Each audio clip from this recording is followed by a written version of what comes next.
if You would think. That's the thing. They want them to go back. They don't. They don't. It's just. I'm gonna put it like this here.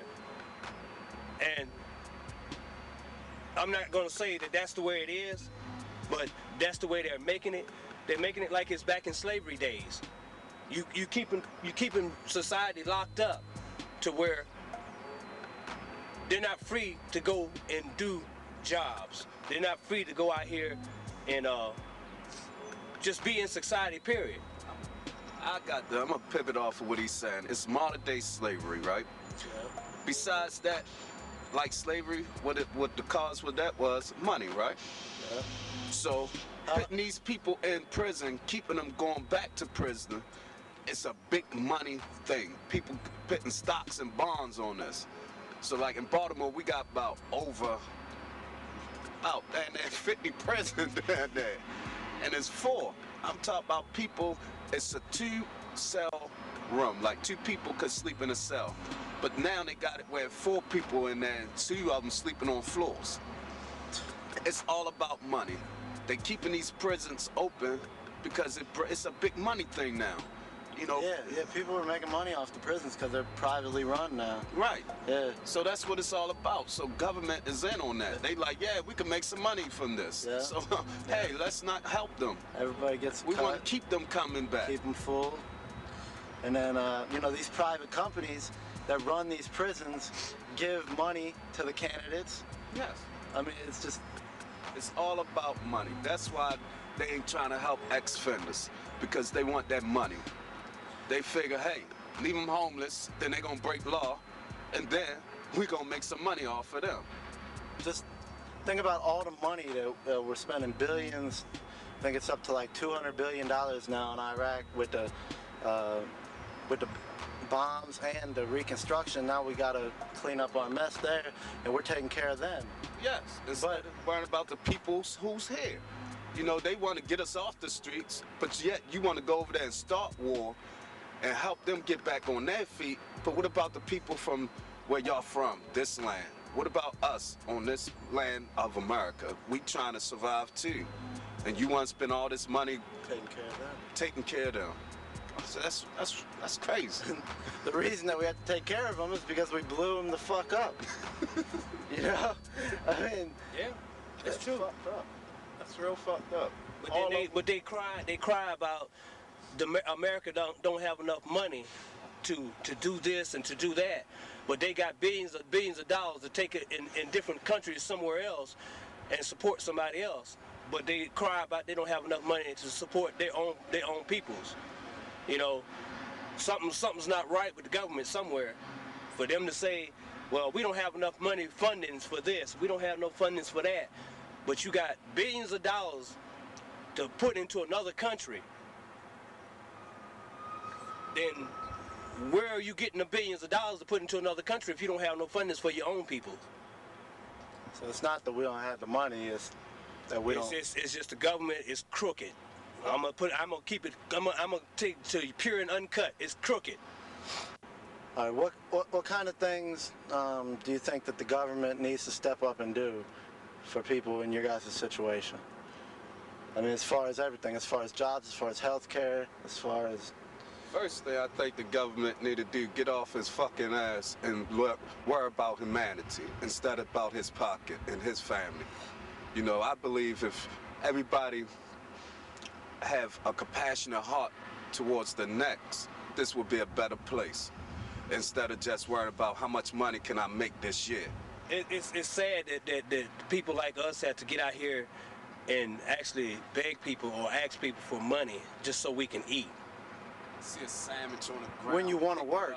When you want to work. When we want to work and we can't get work, we have to go around asking, and then the government and the law want to lock you up just for doing that. When it's not like that's something we want to do, it's something they put us in a position to do. We have to do it by choice. And we choose to do it because we don't want to go hungry. Yeah, it's either that or die. That's right. We want to die, then we just... Hell, give me a gun so I can go ahead and commit suicide. But see, we're not trying to die. We're trying to live among society, not die. You know, I want to get back on that subject about far as the government closing down lots of shelter homes.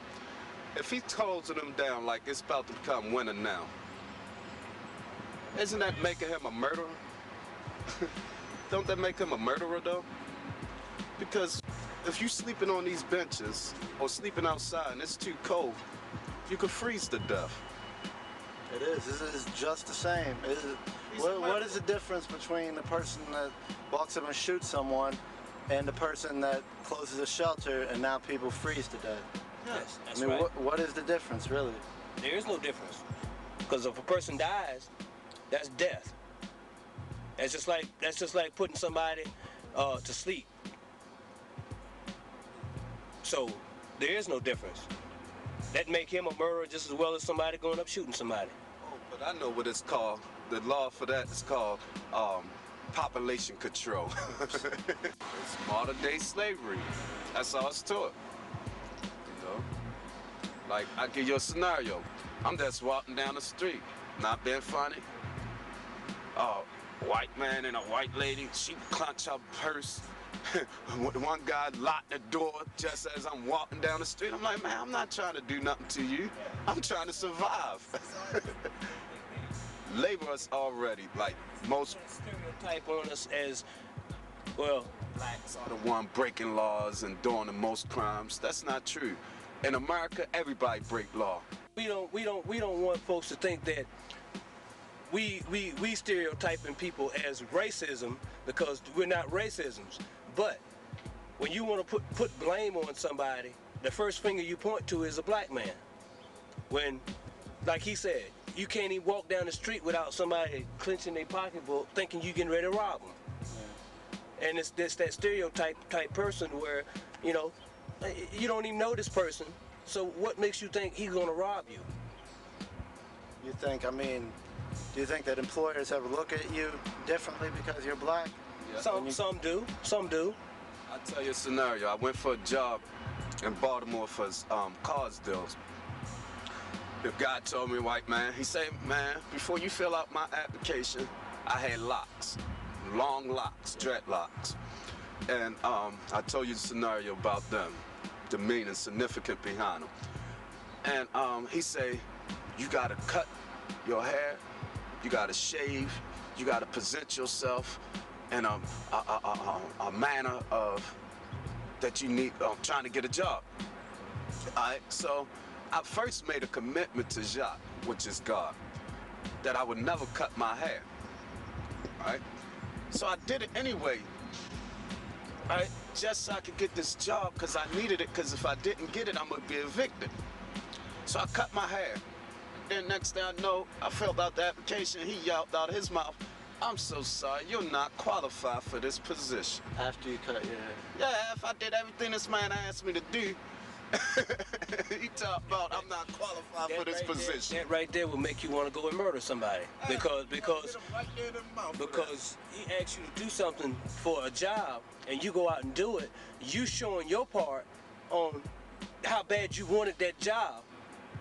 Then he turned around and say, "Well, no, you're not qualified." So some people like think you homeless because you lazy or something like that. That's not the case. Like, I became homeless because I was working and the job was messing up on my paycheck. And my landlord wasn't trying to hear, oh, you got to wait an extra 2 weeks or so, or a month to get your paychecks. So that's how I came homeless. And so a person like me actually needed shelter. And then if they taking them away, what did that leaves me? What did that leave anybody? You're laying on the street somewhere. So a lot of people don't realize shelters is a good form of stability for some people.